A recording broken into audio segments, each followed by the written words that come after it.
오늘 이 오후 시간에 설교 제목은 교회 일꾼의 기본 조건, 교회 일꾼의 기본 조건입니다.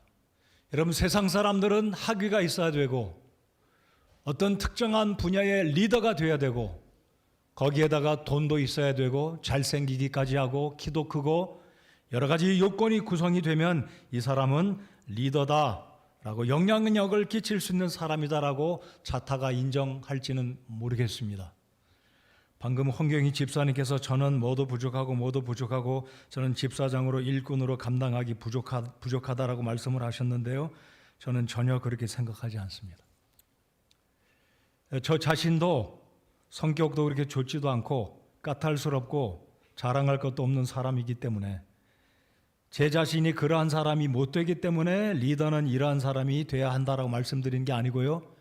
성경에서 말씀하고 있는 리더들의 제시는 학위나 외모나 세상에서 말하는 어떤 조건에 부합할 때 리더가 된다라고 말씀하고 있지 않습니다. 오늘 한 구절 말씀 이 가운데서 제가 세 가지 가운데서 첫 번째 요건만 교회 일꾼의 조건은 무엇인지 생각해 보고 싶습니다. 여러분 3절을 보시면 예루살렘 교회 일꾼이 필요했을 때 7사람을 뽑아내라 사도들이 제안을 하는데 내 건 제시 사항은 세 가지입니다. 정직하다는 평판이 있고 성령님과 지혜가 충만한 사람, 세 가지입니다. 저는 나머지 두 가지는 언급하고 싶지는 않고요. 오늘은 한 가지만 생각해 보겠습니다. 정직. 서울대학의 모 교수가 3만 명을 대상으로 하여 정직에 관한 주제로 설문조사를 했습니다. 조사 대상자 중에 응답한 73%의 사람이, 아니 그 이상이 한국에서는 정직해 가지고는 살 수 없다라고 대답을 했습니다. 솔직하다, 정직하다는 것은 손해를 보게 된다고 생각하기 때문입니다. 현실은 사실 그렇습니다. 정직하면 얻을 것도 남에게 뺏기고 승진할 것도 더뎌지거나 다른 약삭 빠른 사람이 승진할 수도 있을 것이고 적당히 둘러대고 거짓말하면 자신의 부족함이나 허물이 가려지고 다른 사람에게 인정받을 수 있을지는 모르겠습니다. 그래서 우리 사회에는 정직한 자는 늘 피해를 받거나 손해를 본다. 이런 잠재적으로 손해의식이 깔려 있는 것이 정직이란 문제 앞에 우리가 연약해집니다. 정직하게 세금 내고 정직하게 시험 보고 정직하게 사업을 하면 손해를 본다라고 생각하는 일들이 많습니다. 과연 그러할까요? 그렇습니다. 정직하면 손해보는 것이 이 세상의 현실입니다. 그렇다고 한다면 과연 우리 그리스도인들은 손해를 보지 않기 위해서 거짓말해도 된다는 말인가요? 여러분 동의하는 분이 있는지 모르겠습니다. 절대로 그렇지 말아야 할 것입니다.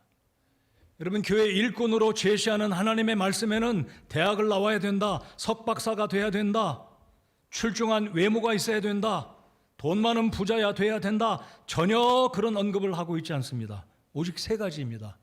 정직하다는 평판이 있고 성령님과 지혜가 충만한 사람, 7사람을 찾아내라. 여러분 비율적으로 말씀드리면 예루살렘 교회는 이미 1만 명이 넘습니다. 여러분 1만 명 가운데 공부 잘하는 사람, 외국어 잘하는 사람, 외모가 출중하고 사업 잘하는 사람 얼마나 많이 있었겠습니까? 그러나 사도들은 교회 일꾼으로 세울 때 첫 번째 요건이 그 어떤 것이 아니라 정직함이었습니다. 자, 세 가지 다시 말씀드립니다. 정직하다는 평판이 있는 사람, 성령님과 지혜가 충만한 사람, 그게 전부였습니다. 그러니까 내가 성경을 많이 모른다 할지라도, 물론 성경을 많이 알아야 말씀으로 충만함이 곧 성령으로 충만할 수 있는 비례적인 그런 모습으로 볼 수 있겠지만 성경에서 말씀하고 있는 교회 일꾼의 조건은 세 가지입니다. 우리 집사님 여러분들, 나 공부 많이 못했는데, 난 지금 체력도 이제는 이전 같지 않은데, 내가 다니는 직장 대기업도 아니고 연봉도 부족하고 그런 거 다 내려놓으십시오. 우리 주님 앞에 우리가 주님의 일꾼이 되기 위해서는 세 가지만 기본적으로 충만하면 사도행전 6장이 제시하는 교회 일꾼으로는 more than enough다라는 사실, 충분하다라는 사실을 기억하시기 바랍니다. 첫 번째, 정직하다는 평판이 있고 여러분 집에서 여러분의 자녀와 여러분의 아내와 여러분 배우자에게 내 남편, 내 아내는 정직한 사람이다, 그런 이야기를 듣고 계십니까? 우리 교회 내에서도 직장에서도 일터에서 아무개 김과장, 김부장, 김사장은 정직한 사람이다, 부하 동료들에게 아니면 이웃 사람들에게 다른 회사의 어떤 상대적인 그런 사람들에게 이 사람은 정직하기 때문에 내 사업은 이 사람과 끝까지 함께 할 거다, 이런 말을 듣고 있는지요? 사도행전 6장에서 제시하고 있는 이 7사람은 집사의 기원이다, 프로토타입이다, 원형이다라고 이야기를 하지만 사실 여기에 7사람은 집사다라고 말한 적은 사실 없습니다. 아니, 오히려 사도행전 21장 8절을 보면 빌립 집사를 가리켜서 집사라고 말하지 않고 이벤젤리스트, 전도자다라고 표현을 합니다. 자, 여기에 나온 7명이 집사다 아니다, 그거 제가 논하고 싶지 않습니다. 집사의 기원이 될 수는 있었고 이 6장에서 제시되어진 7명이 집사로 섬겼을 가능성은 충분히 있습니다. 그러나 이들이 단적으로 집사는 아니다라고 말씀을 드립니다. 자, 아무튼 에베소서 4장을 보면 교회 은사를 이야기할 때 때로 어떤 사람은 사도로, 어떤 사람은 대언자로 또는 선지자로 또는 목사와 교사로, 복음 전도자로 불리움을 받았다라고 에베소서 4장에서 바울 사도는 교회 은사 가운데 전도자로, 사도로, 복음 전환자로, 목사와 집사로 이야기하고 있습니다.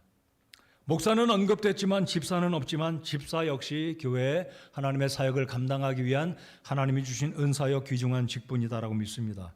참 저희 교회 귀한 집사님들로 인해서 감사를 드립니다. 자, 그렇다면 정직에 대해서 계속 말씀을 드리고자 합니다. 세 가지 요건 가운데 왜 첫 번째가 정직이었을까요? 물론 이 예루살렘 교회는 지금 문제가 발생했습니다. 히브리 말을 하는 예루살렘 당 지역에 살고 있던 과부들이 있었고, 유월절을 지키기 위해서 온 세계 유럽과 북아프리카와 중동에서 온 이주하면서 살았던 유대인들이 예루살렘에 왔다가 성령을 체험하고 구원받으니까 이들이 고향으로 돌아가지 않고 예루살렘에 머물며 살 때 예루살렘 교회가 급격히 성장하자 구제해야 되는 사건이 벌어졌고, 구제 대상자들이 굉장히 많았는데 당 지역에 살고 있던 예루살렘 교회에 있는 그래도 예루살렘 교회 나름대로 힘을 쓴다 하는 사람들이 팔이 안으로 굽는 겁니다.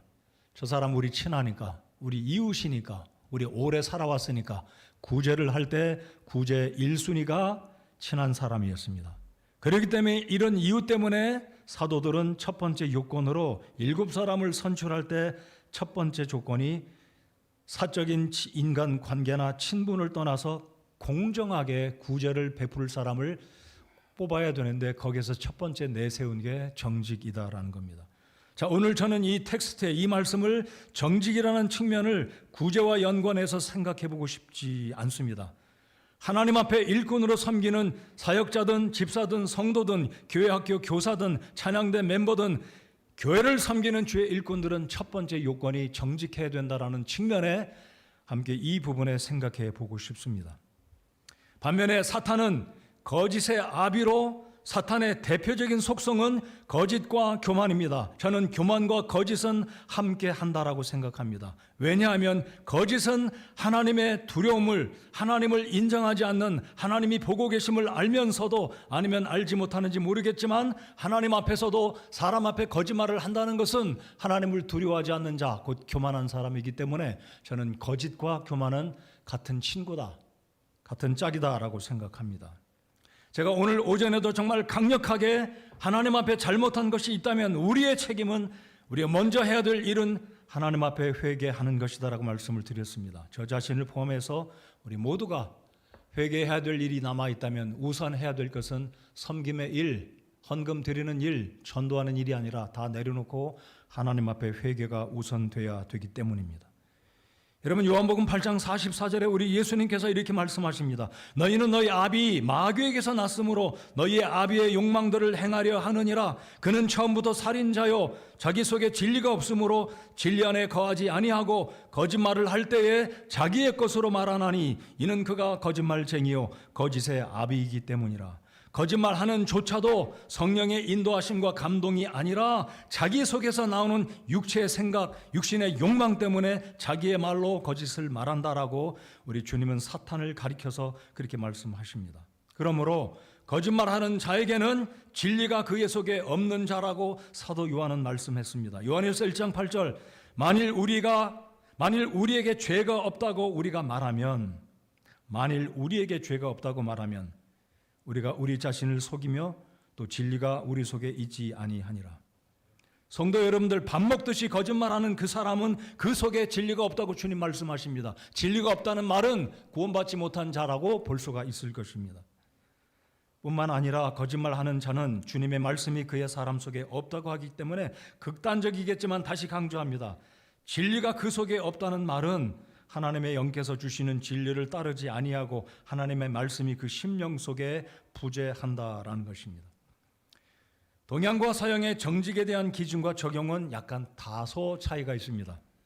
동양에서의 정직의 의미는 이렇습니다. 동양에서는 정직이 주로 공동체의 조화와 관계 유지 속에 강조되었습니다. 특히 유교 전통 속에서는 정직은 단순한 사실 전달이 아니라 어떤 팩트의 전달이 아니라 사람의 도리, 체면, 사람과의 관계, 연장자를 생각해줘서 진실을 말하지 않고 때로는 왜곡하고 돌아서 말하고 달리 말하는, 예를 들면 우리가 잘 아는 말대로 양반은 채통이 있어서 집에 쌀이 떨어지면 쌀을 사러 갈 때도 쌀 사러 간다 하지 않고 쌀 팔러 간다. 이게 유교의 정직의 의미. 그래서 우리말에 이런 말이 있습니다. 신하는 왕에게 거짓말을 해도 된다. 왜냐하면 왕이 통치자로 왕으로서 왕답게 그분의 체면, 그분의 지위, 그분의 권위를 인정해 주려면 때로는 신하들은 거짓말인 줄 알면서도 왕에게 거짓말을 한다. 이게 유교가 생각하는 관계성에 있는 정직의 개념입니다. 서양에서의 정직의 의미는 동양과 완전히 다릅니다. 저는 서양의 이 정직의 개념은 성경을 기반으로 하기 때문에 서양의 정직의 개념은 다르다라고 봅니다. 그래서 서양의 정직의 이 개념은 개인의 도덕성과 원칙을 중심으로 강조합니다. 우리가 잘 아는 미국의 대통령이 여성들과 편력, 어떤 스캔들이 일어나면 트럼프도 그런 문제가 있었지만 일단 대통령에 당선되니까 아무도 이야기하지 않습니다. 레윈스키가 옛날에 미국의 대통령과 함께 부정한 일을 그 대통령이 저지르지 않았습니까? 유명한 미국의 케네디 대통령, 굉장한 여성 편력으로 너무나 잘 알려진 사실들입니다. 그러나 미국 사람들은 여성 편력에 대한 스캔들 그냥 넘어갑니다. 그러나 중요하게 생각하는 것은 통치자가 대통령이 거짓말했다, 그건 끝입니다. 대통령이 부정직하다, 이것은 굉장히 심각한 죄로 간주하는 것이 서양의 정직에 대한 개념입니다. 왜냐하면 이 서양의 개념, 그 문화 속 바탕에는 성경 말씀으로 기초로 시작했기 때문에 서양 사람들이 생각하는 정직은 굉장히 중요합니다. 그래서 우리 기독교 전통에서 하나님 말씀을 근간으로 보면 성경 역시 이 정직에 대한 강조를 이렇게 심하게, 아주 중요하게, 아주 굉장한 중요성을 띠고 우리에게 주님이 말씀을 하십니다. 십계명에 보면 너는 내 이웃을 대적하여 거짓 증언하지 말라. 십계명에도 9번째로 우리 하나님은 거짓 증언, 거짓말하지 말라라고 말씀을 하십니다. 여러분, 요한계시록 20장 8절에서도 거짓말쟁이들은 불과 유황으로 타는 호수에서 자기 몫을 받으리니 정확하게 거짓말쟁이들에 대한 우리 하나님의 형벌이 있을 것으로 영원한 형벌에 대해서 경고하고 계십니다. 물론 우리 그리스도인들이 거짓말할 수 있죠. 한 번, 두 번 거짓말할 수 있습니다. 그리고 불신자들도 거짓말을 합니다. 자, 요한계시록 20장 8절에서 말씀하는 거짓말 한두 번 했다고 영원한 불못에 더 떨어지는 것이 아니라고 믿습니다. 여기서 말씀하는 거짓말은 자신이 하나님 앞에 죄 없다 하고 예수 그리스도가 우리의 구주가 되심을 부정하는, 진리를 부정하는 이러한 거짓말, 이러한 부정직함 때문에 하나님은 그를 영원한 불호수의 형벌에 처한다고 말씀을 하고 있다라고 믿습니다. 자, 성경에서 보면 거짓말했기 때문에 본인은 물론 자손 대대로 정말 멸망을 당한 사례를 말씀드릴 수 있습니다. 예를 들어서 엘리사의 종 게하시가 그 나만 장군이 가져온 금과 은과 재물에 눈이 어두워서 나만을 뒤따라가 거짓말을 하지 않습니까? 우리 선지자의 사도 가운데 학생 가운데 가난한 사람에게 의복이 필요하니 이러한 것을 주십시오라고 스승의 이름을 대고 거짓말을 합니다. 하나님의 사람 엘리사가 그 모습을 다 봅니다. 하나님의 성령께서 지혜를 주셔서 보여주시고 깨닫게 하시고 게하시를 책망하는데, 게하시가 하나님을 속인 죄로 인해서 나병에 걸리고 그 자신뿐만 아니라 안타까운 것은 성경 말씀에 보면 자손 대대로 나병의 가족이 들어서 나병이 들어 그 가족은 나병 때문에 멸망하는 모습을 봅니다. 아주 혹독한 징계를 우리 주께서 내리셨습니다. 거짓 선지자 하나냐라는 사람은 예레미야 시대 때 하나님께서 말씀하지 않았던 거짓 예언을 선포함으로 이스라엘 백성들, 남한국 유다 백성들을 미혹시켰습니다. 결국 그 거짓말을 한 것이 예레미야 선지자에 의해서 밝혀졌고, 주님의 말씀을 왜곡해서 성도들을 속인, 백성들을 속인 이 하나냐 선지자도 주님의 징계하심 가운데 결국 거짓 예언을 한 후에 7개월 만에 하나님의 진노로 죽임을 당합니다. 신약 성경의 아나니와 삽비라 부부는 돈 때문에 이 돈에 마음이 빼앗겨서 거짓말을 하고 교회를 속이고 하나님의 사람을 속여서 결국 두 사람이 즉사하는 장면을 사도행전 5장에서 봅니다. 그러니까 성경은 이렇게 거짓말에 대해서 굉장히 엄중하게 하나님께서 심판하셨다는 모습을 우리 기억해야 할 것입니다. 가룟 유다는 어떻습니까? 가룟 유다 역시 우리 주님 앞에 거짓된 사랑으로 예수님의 뺨에 키스를 하고 결국 로마 군병들에게 대제사장에게 어둠 가운데 예수님을 소개하는 신호로 예수님의 얼굴에 뺨에 키스함으로 예수님을 배반하고 은 30냥을 받고 예수님을 팔아버리는, 결국 가룟 유다 또한 본인의 그 죄로 인해서 괴로워하다가 스스로 목숨을 끊는 결과를 맞습니다. 우리가 주님을 섬길 때 주님이 어떤 것을 기뻐하시고 가장 교회 일꾼으로 기본적인 요건은 성령 충만도 필요합니다. 기도하는 사람, 기도의 자세도 필요합니다. 성경 지식도 필요합니다. 그러나 오늘 말씀해 보면 첫 번째 조건으로 우리 하나님께서 언급하신 것이 정직하다는 평판이 있고입니다. 우리 젊은 청년 형제 자매 여러분들, 제가 이렇게 설교 끝부분에 이렇게 적어두었습니다. 유행 타지 않는 능력이 있다면 무엇이겠는가? 문화와 언어와 국가를 초월하는, 그리고 MZ세대를 뛰어넘는, 세대 차이를 뛰어넘는 변함없는 능력이 있다면 무엇인가? 그 능력은 정직입니다. 학위가 아닙니다. 여러분, 컴퓨터 지식, 사무 지식, 다양한 능력이 아닙니다. 그것도 도움이 되겠죠. 그러나 세월과 상관없이, 누구를 만나든 상관없이, 장소와 때와 시대와 어떤 기업에서 일하든 어떤 분야의 일을 하든 여러분의 커리어와 상관없이 늘 인정받는 최고의 능력이 있다면 그것이 정직이다라는 것을 기억하시기 바랍니다. 미국의 16대 대통령을 지냈던 아브라함 링컨 대통령의 이야기를 잠시 해드리고 말씀을 마치겠습니다. 여러분, 이 아브라함 대통령은 어렸을 때도 굉장히 정직한 사람이라 별명이 어니스트 에이브였습니다. 에이브라함 링컨인데 별명이 어니스트 에이브였습니다. 하루는 이 어니스트 에이브 링컨이 청년 시절에 점원에서 캐시어로 일을 했습니다. 물건을 사가는 사람에게 돈을 받는데 자칫 착각하고 돈을 더 받았는데, 이 할머니도 계산 이 셈이 빠르지 않아서 그냥 돈을 쥐어주고 갔는데 알고 보니 링컨이 더 돈을 많이 받은 거예요. 내가 돈을 더 많이 받았네. 이 할머니 돈을 내가 어떻게 하나? 잠시 가게를 닫고 6km를 달려가서 늦은 밤중에 할머니를 찾아가, 할머니, 제가 돈을 더 받았습니다. 할머니 돈입니다. 라고 돌려주었다고 합니다.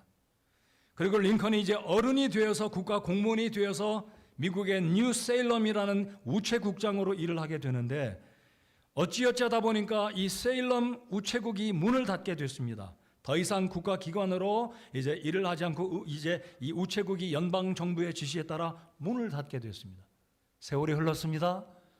어느 날인가 나라에 지시가 있어서 이 공무원 두 사람이 아브라함 링컨을 찾아옵니다. 링컨, 수년 전에 당신이 우체국 공무원으로 일하지 않았소? 그때 우리 우체국에 공금으로 남았던 17불 어디 있어? 17불. 그 당시 17불이면 오늘날에 얼마가 되는지는 잘 모르겠지만 적지 않은 돈이었을 겁니다. 이 당시 아브라함 링컨 청년은 실직을 하고 그냥 직업이 필요해서 돈이 필요한 그런 궁색한 지경에 있었는데 뜻밖에도 공무원들이 찾아와서 당신이 우체국장으로 있었을 때 남았던 17불 돌려내시오. 이 말을 들었던 옆에 있던 친구들이 얼굴이 하얘졌습니다. 아니, 내가 알고 있는 이 링컨은 지금 직장을 잃고 돈이 없어서 저 17불을 어떻게 갚을까? 자기들끼리 하는 말이, 링컨, 너 돈 필요하니까 내가 17불 도와줄까? 이 말을 하던 중에 갑자기 링컨이 하는 말이, 잠깐만 기다려 주시겠습니까? 그 두 사람의 공무원에게 말을 하고 허겁지겁 자기 집 안으로 들어가서 양말을 하나 들고 나온 겁니다. 오래된 양말, 파란색 양말 속에 묵직하게 뭔가 들었는데 그것을 뒤집어서 땅에 이 책상 위에 쏟았더니 동전이 와르르 쏟아지는데 다 헤아려 보니까 정확하게 17불이 나왔다라는 이야기입니다. 그때까지도 아브라함 링컨은 다 나라 기관이 잊어버리고 공금으로 맡겼던 그것도 우체국장인데 17불 자기가 써도 되지만 나라 돈을 1불도 쓰지 않고 여전히 고스란히 간직하고 있었다라는 거예요. 결국 정직했던 이 아브라함 링컨은 나라의 대통령이 돼서 하나님께 쓰임받는 위대한 하나님의 사람이 되어서 노예를 해방시키는 미국 역사에 가장 존중하는 대통령 중에 한 사람이 된 것입니다. 성도 여러분들, 정직하지 못하고 어찌 하나님을 속이고 어찌 교회를 속이고 어찌 사람 앞에서 거짓을 말하고 하나님의 일을 감당할 수가 있겠습니까? 맞습니까? 하나님이 원하시는 조건은 학위가 아닙니다. 똑똑한 머리가 아닙니다. 하나님이 원하시는 건 정직한 사람입니다. 하나님이 원하는 것은 성령으로 충만하고 하나님의 말씀으로 준비되어진 기도하는 사람, 이들이 바로 하나님의 교회에 쓰임받을 수 있는 그런 사람이 교회 일을 감당하는 일꾼이 되어야 하는 줄을 믿습니다. 여러분, 우리 교회에 공부 많이 하는 사람 필요합니다. 사장님들, 기업가들, 법조계, 심지어 정치계 사람 필요합니다. 그러나 교회에서 주의 일을 하는 사람들은 첫 번째 조건이 세상적인 조건이 아닙니다. 정직하고, 그리고 오늘 두 번째로 성령님과 지혜가 충만한 사람이 되어야 한다는 사실 기억하시기 바랍니다. 우리 사역자 여러분들, 집사님 여러분들, 그리고 교사 여러분들, 오늘 사도행전 6장에서 말씀하는 교회 일꾼의 조건, 첫 번째 정직, 두 번째 성령님과 지혜가 충만한 사람입니다. 여러분, 세상적인 요구, 세상적인 게 갖추어져야 교사하고 집사하고 사역자하고 이런 조건 다 내려놓으시기 바랍니다. 우리 교회가 진짜 성경적인 바른 교회라면 성경적인 원리에 따라 교회 일꾼이 세워지고 그런 분들이 존중받고 그런 분들이 하나님의 일을 할 수 있도록 교회를 양보하는 우리가 돼야 되지 않겠습니까? 우리 잠언에 있는 말씀 몇 구절 읽고 기도하겠습니다. 잠언 2장 7절 8절 같이 읽겠습니다. 읽겠습니다. 시작. 그분께서는 의로운 자들을 위하여 건전한 지혜를 모아두시며 곧바르게 걷는 자들에게 방패가 되시고 공의의 행로들을 지키시며 자기의 성도들의 길을 보존하시나니. 아멘. 하나님께서 누구를 보존해 주신다고요? 오늘 오전에 살펴보았던 어떤 사람에게 짐을 지우지 않는다고 말씀하십니까? 믿음을 지키는 자, 주님을 사랑하는 성도, 하나님이 지켜주시는 줄을 믿습니다. 그분께서는 의로운 자들을 위하여, 의로운 자가 누구인가요? 정직한 사람입니다. 건전한 지혜를 모아 두시며 곧바르게 걷는 자들에게 방패가 되어 주신다고 말씀하십니다. 자, 11장 3절도 같이 한번 읽어보겠습니다. 잠언 11장 3절입니다. 읽겠습니다. 시작. 곧바른 자들의 순전함은 그들을 인도하려니와 범법자들의 거역함은 그들을 망하게 하리로다. 아멘. 이 기억하십시오. 속이고 거짓말하는 자들은 진리가 그 속에 없다라고 말씀하시고 범법자들, 특별히 정직하지 않은 자들 하나님께서 망하게 하실 것입니다. 기억하십시오. 누구든지 어디에서든지 바르게 말하고 정직한 구원받은 주의 백성들이 되기를 원합니다. 한 구절 또 한번 읽어보겠습니다. 시편 112편 4절. 시편 112편 4절 읽겠습니다. 시작. 곧바른 자에게는 어둠 속에서도 빛이 일어나나니 그는 은혜롭고 동정심이 많으며 의롭도다. 곧바른 자에게는 어둠 속에서도 빛이 일어날 것을 믿으십시오. 곧바른 자는, 정직한 자는 억울함을 당하고 누명을 쓰고 사면초가와 같은 상황에 처할 수도 있을 것입니다. 그러나 궁극적으로 하나님은 어둠 속에서도 정직한 자, 곧바른 자를 주님이 긍휼히 여겨주시고 일어나게 해주시고 빛을 비추어 주신다고 말씀합니다. 자, 이 문장을 한번 생각해 보시기 바랍니다. 손해보지 않기 위해서 사실을 왜곡하는 거짓말을 하며 살 것인가? 불이한 이득을 얻기 위해서 거짓말을 말하고 살 것인가? 하나님은 어떤 죄를 더 가증히 여기실까요? 다시 읽겠습니다. 손해보지 않으려고 사실을 왜곡하는 부정함이 있을 것인가? 아니, 불이한 이득을 위해서 거짓을 말할 것인가? 둘 다 하나님 앞에 바르지 않습니다. 손해보지 않기 위해서 바른 것 말하지 않는 거짓이나 이득을 얻기 위해서 거짓말하는 부정함, 둘 다 올바르지 않습니다. 정직하게 삽시다. 정직한 자가 교회 일꾼이 되어야 합니다. 하나님이 기뻐하시기 때문입니다. 정직하지 않으면 내려놓으십시다. 교사도 목사도 하나님 앞에 호리의 거짓말도 속임이 없는 정직하고 바른 마음으로 하나님의 교회를 섬기는 저와 여러분 모두가 되시기 바랍니다. 오늘 집사 헌신 예배 때 우리 집사님들 정말 그 노고를 하나님이 아십니다. 다 보고 계십니다. 정직하게 충정되게 교회를 섬기고 성도를 섬기는 그 충성된 헌신 하나님이 기뻐하십니다. 복 주실 겁니다. 복 주시기를 바랍니다. 정직하게 주님의 교회를 섬깁시다. 일어나서 찬송하겠습니다.